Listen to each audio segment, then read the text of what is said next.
we come now, now, now, now. There's beauty in the unity we found. I'm ready. We still got a long way, but look how far we... Alors, première info sport, Jean-Seb, bonjour, c'est que Nathalie et Charlotte sont très en forme. Ouais. Elles sont prêtes pour le fight aujourd'hui. Il faut se méfier. Sinon, il y a du football avec la Ligue 1. Nabila nous en parlait, PSG qui piétine, mais il n'y a pas eu que ça comme match. Bah déjà, c'est vrai que Strasbourg, hier soir, a freiné les Parisiens. C'est la première info de la matinée. C'est pas la première fois, hein. Ils les ont déjà battus. Non. Ils les ont battus l'année dernière, effectivement. Je crois qu'ils étaient invaincus à ce moment-là, ils les ont battus. Effectivement, donc Paris qui enchaîne 2 nuls d'affilée en quelques jours. Hein. Donc c'est vrai qu'ils avaient quand même remporté 14 victoires d'affilée auparavant. Donc oui, petit coup de frein, mais franchement, ils ont tellement d'avance. Hein. Je crois 14 points qu'ils peuvent faire quelques petits nuls de temps en temps. Regardez, c'était les images d'hier soir du côté de Strasbourg, de la Méno. Avec, ça s'est joué sur 2 pénaltys dans un match, on va dire, plutôt ennuyeux. Strasbourg qui ouvre le score par là, ici. Les Alsaciens heureux, évidemment, qui espèrent refaire le coup de l'année dernière. Eh ben non, puisque Cavani, sur pénalty également, va marquer. Score final 1-1 ce matin. Donc Paris compte quand même 14 points d'avance au championnat sur Lille. Strasbourg est 9e. Ça relance l'intérêt du championnat, on va dire. Un petit peu, pas trop quand même. Une mauvaise soirée pour Lyon, battu à domicile par Rennes. Alors c'est Ben Arfa qui ouvre le score pour les Bretons. Il est beau ce but. Voilà, le but de Ben Arfa. Il est bon, Ben Arfa. Et du coup, il fait son petit gris-gris, là, voilà, et voilà, Mbappé, voilà, Neymar. Et puis c'est Sébastien qui double la mise juste avant la mi-temps. 2-0 donc pour Rennes hier soir, Sébastien. Lyon 4e du championnat qui descend du podium, Rennes est 13e.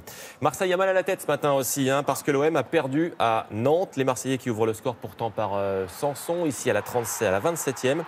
Mais le problème, c'est que Nantes va égaliser 2 petites minutes plus tard, hein, par Salah. Regardez cette tête. Voilà, 12e but de la saison quand même pour Salah, qui est meilleur buteur de Ligue 1 ce matin. Donc à suivre, hein, Salah cette saison.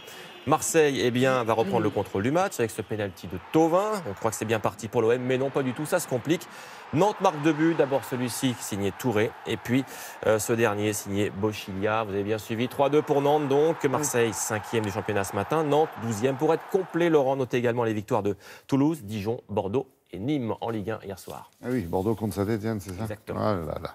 Bon, il y avait également du handball à Paris qui jouait hier soir face à un rival pour le titre, on va dire. Exactement, Paris qui jouait à Chambéry hier soir. Un match important, hein, pour le championnat, match serré, parce que c'est très serré en tête du championnat cette année. Les images tout de suite de la victoire donc des Parisiens sérieux, disciplinés, car Chambéry a toujours été dangereux et finalement tout près du score, hein, dans ce match. Le PSG qui l'emporte 26-22.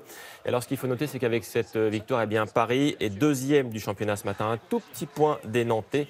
Et Chambéry donc battu hier soir, Chambéry est 3e. Vous voyez, c'est un podium très serré entre ces trois-là.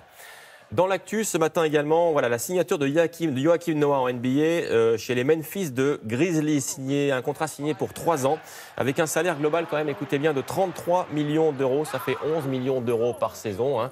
Voilà, il joue pas en jaune. Hein, il joue pas en jaune, hein, il joue en rouge, lui. Il évoluait à New York l'année dernière, un contrat qui avait été résilié après une altercation avec son entraîneur. Donc il se relance, Joachim Noah, en NBA. Il est grand, il a plus de 2 mètres. Ouais. Il est beau gosse, non?